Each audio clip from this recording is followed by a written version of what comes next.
Hey, sport lovers, welcome to DigiSport. I'm your host, Ace Austin. It's my name, and it's nice to have you once again on Dick Strand, where we talk sport and talk it just the way it is. Well, in the studios, you already can see I have two amiibo. One that is by my far right, I have Mr. Apney. Thank you, sir. How you doing? I'm doing good, sir.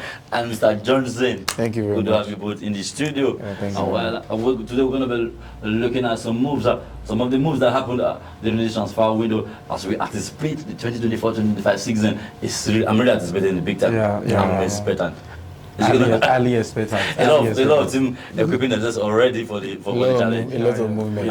In that light, let's look at Mbappe's move from PSG to Madrid. We saw that coming. For more than 3 windows now. We keep expecting it to happen, and eventually it happened this time around.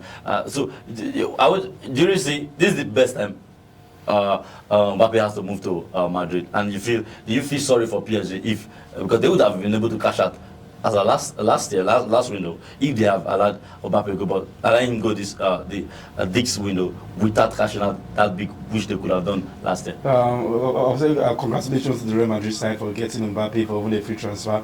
But it also speaks volumes on the kind of player Mbappe is. Yeah. Because I think the president of PSG thought he could win him back. Let's just throw the dice. Let's see if we could get him to sign the contract, or perhaps. So they took the risk to see if they could. But unfortunately, it didn't work out for them. So, but coming to Real Madrid, I think it's going to be a great addition to the Real Madrid side, which possess the likes of Vinicius, Rodrigo, and adding Mbappe to this is a total destruction for teams. So I think Mbappe, I think he was going to do so well in the Real Madrid shirt. Going to do so well in Madrid. Just as a Barcelona fan. So now, as a Barcelona fan, when it was announced Mbappe to Madrid, how was the feeling like for you as a fan?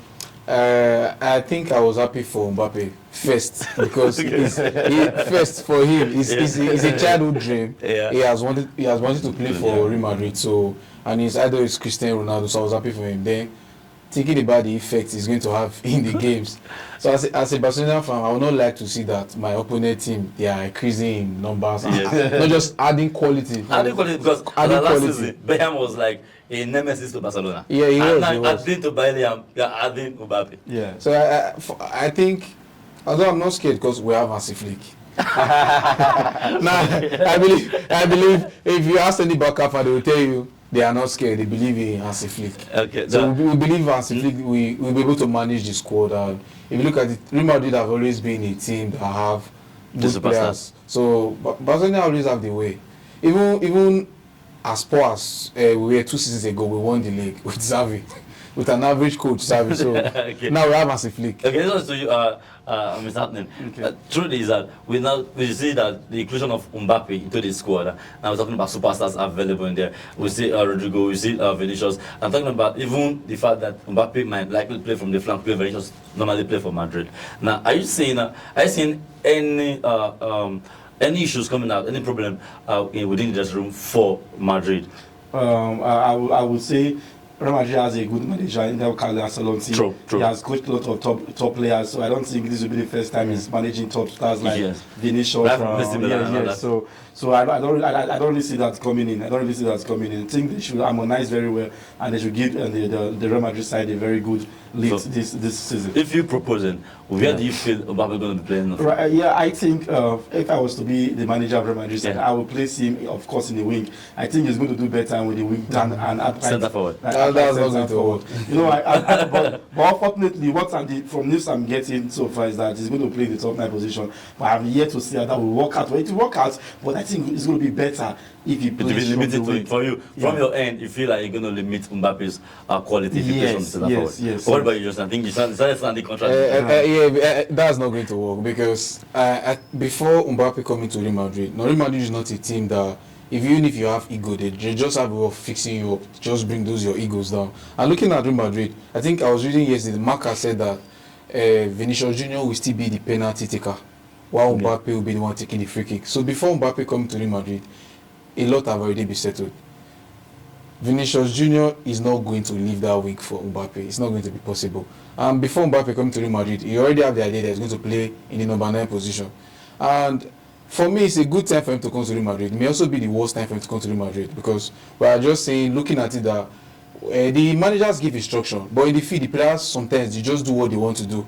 And looking at Real Madrid, if Vinicius win the Ballon d'Or, do you see the teammates? They play to a particular player. Any team play to a particular. Any good team look forward to a particular player to give the ball to. So if they win the ball in that attack, do you see Real Madrid players giving the ball to Mbappe or Vinicius as at now? Because a lot of players are looking at, it's a great addition. I think Mbappe has a lot to do to dethrone Vinicius Junior in Real Madrid. As at now, Vinicius Junior is the main man in that team. So Mbappe is coming to Real Madrid to prove himself again. In my perspective, we have to see them complementing each other. They will complement each other. Now, Mbappe, when he was in PSG, he was the main man. Yeah. Now you are coming to a team where you have a Ballon d'Or contender. Okay. Yeah. And we have seen that he have been able to carry Real Madrid, and they won the Champions League. And he has, if he wins the Ballon d'Or for me, Mbappe to me coming to Real Madrid now has to prove to us and prove to the Real Madrid team that he's the number one man in that team. You remember what happened to? It's just like when Messi came to PSG. Okay, yeah, true. When Messi came to PSG, he could not dethrone Mbappe. It's not possible. You met somebody in the team. You made the number one man in the team. So Mbappe coming to Real Madrid, he's not going to be funny. Okay. He's not going to be funny. But you're still saying it's a great day. It's a great day for him, but trust me, Mbappe needs to prove himself. He needs to prove himself. Prove himself in the Real Madrid shirt. For that. And let's go look at other teams are fortifying themselves. Just as Madrid are talking about picking players, we're talking about Real Madrid now in the same city, also adding Gallagher and Alvarez to the squad. Yeah. What can you say regarding that? Well, I think I really think Atletico Madrid are really in for this season. I want to predict that the La Liga is not going to be a 2 or 3 this time around. I think it's going to be 3 or 3. Atletico Madrid, they are not really smelling in the market. They went for they went for Alvarez, yes. And when the news was coming, it was very clear and obvious that Manchester City are going to charge very high. Either to let Alvarez go, there's going to be for something very high. In just a deal about 2, Atletico Madrid came on and they settled that deal, showing their intentions next season. Also, it's Conor Gallagher.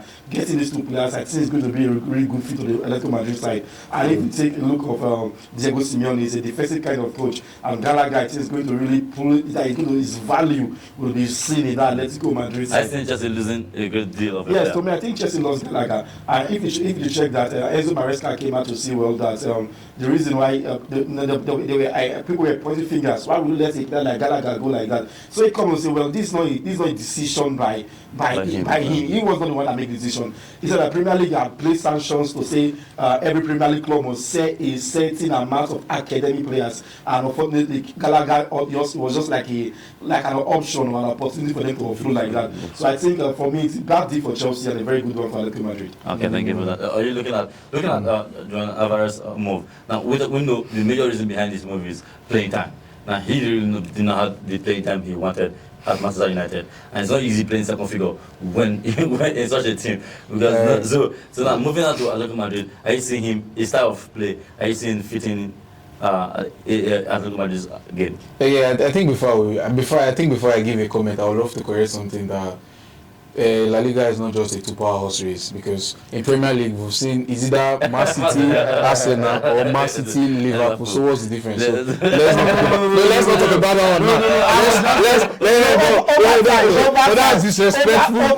That's disrespectful. No, but Premier League last season is Arsenal, Man City. Last season is Arsenal, Man City. Is that Arsenal? Is it just Man City and one team? Man City and City. So what's the big difference? So Joao Alvarez did so. Respect La Liga. So Joao Alvarez deal is a good one, but I think Joao Alvarez can play for any team. He has completed football at age 24. Yeah, true. He has won the World Cup, won Champions League, won the Premier League. I think that decision, moving from Man City to Atletico Madrid for playing time, just for playing time. No, even if he plays next 2 to 3 seasons without winning a trophy, he has already what he have achieved at his age. Some players are still looking. Mbappe has not won the Champions League. Okay. He has not won the Champions League, so he has completed football at age 24. Yeah. It's a good move for him, and I think it's a good move for him and for Man City. They made a whole lot from the deal compared to how much they bought him. And for Atletico Madrid is scary this season. They already bought Solot. Yes. So now they can play 2 players up front, and this team is not. It's something that we're not looking at, but looking at DePaul and Gallagher in that midfield is crazy with Koke. So that's a strong midfield for anything to break. I'm really predicting a very strong season for Atletico Madrid. I think they will actually come forth in the Champions League, the La Liga, and I think is it Diego Simeone getting it right this time around? Yeah, if he does not, they should sack him. For me, I think Diego Simeone, because of what he have done for the club, he have this kind of coverage, but they have given him this player with the kind of. I'm really looking forward to this coming season because you have the players to play. If you want to play defense, you have three.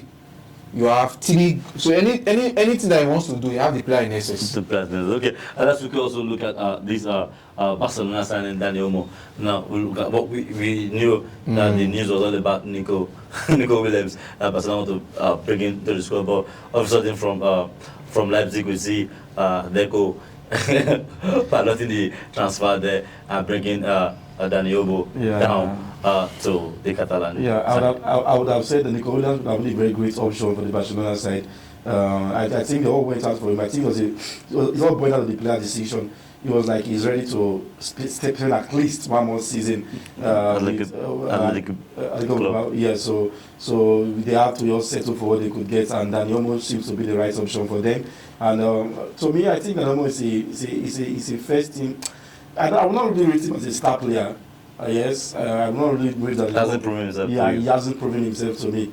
Dani Olmo cannot go to top teams and take starting 11. So yes, he cannot go to a City side to take starting 11. He cannot go to a Liverpool side to take a starting 11.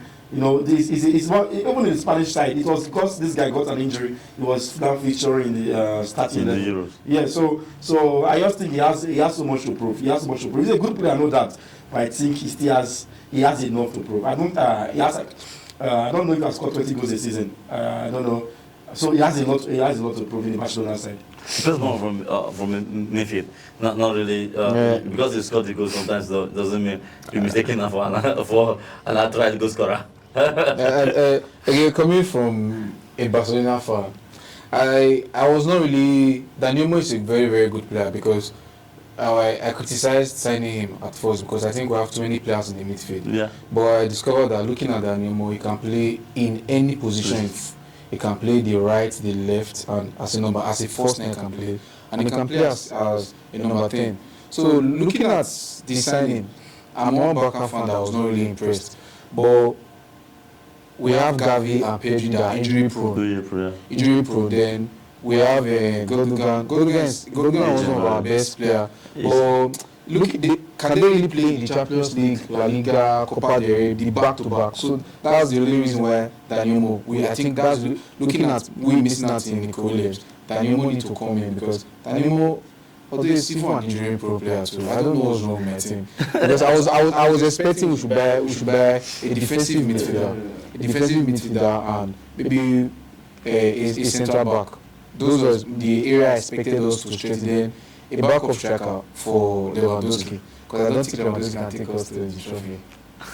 Okay, that's good. And now looking at also the transfer that we saw earlier in the transfer, we also saw Smith Rowe moving from Arsenal for playing time again to Fulham. I think Smith Rowe is a fantastic midfielder. Yes, very good midfielder. And before he went for the injury, he was playing for Arsenal. But fortunately, after he came out of the injury, he found that he couldn't blend into the first team. And I think Arteta also has his own reasons why he decided to make it like that. But I think he's going to do well for Fulham. Yes, he's going to be one of the big difference for Fulham this season. Good luck to him. I hope he gets it back to the MS Rowe as always known. Okay, that's true. You have to say it's a good one for him because he needs the playing time. True. Arteta was I think Arteta for me did not manage him well because there are some games. That's one problem that I think Arteta have. There are some games that Arsenal is maybe 3-0 ahead and you expect to see Smith Rowe. You will not bring him in. So for a player that have stayed too long, gone maybe 4 months, 3 months out injured, they need runs of game to get back to their form. So some of those FA Cup, those are games that you could give him a starting role to play. Yes, yeah. But I don't know. Arteta is still a young manager. He has a lot to learn. Because with Smith Rowe is an academic player, and with the academic player, Arteta has not been good with the academic player. Except I think Saka is the only academic player that is in that team. Okay, let's do one talking about some transfer that just happened this window, and we're anticipating the start of next season and seeing how well equipped these teams are. These moves are beneficial indeed, both to the team that are purchasing the players and the ones that are letting go of the players. But well, it has been nice talking about this. Thank you very much. With you guys, I'm Zatnin. It has been nice talking sport with you, and Mr. Johnson. Thank you very much. So awesome talking sport with you. Well, let's keep our fingers crossed in just a few days to the start of the 2024-2025 season. But until then, we still remain sport and we'll keep talking sport. Normally. Yeah. I'm your host, it's Austin Smiley. Bye for now.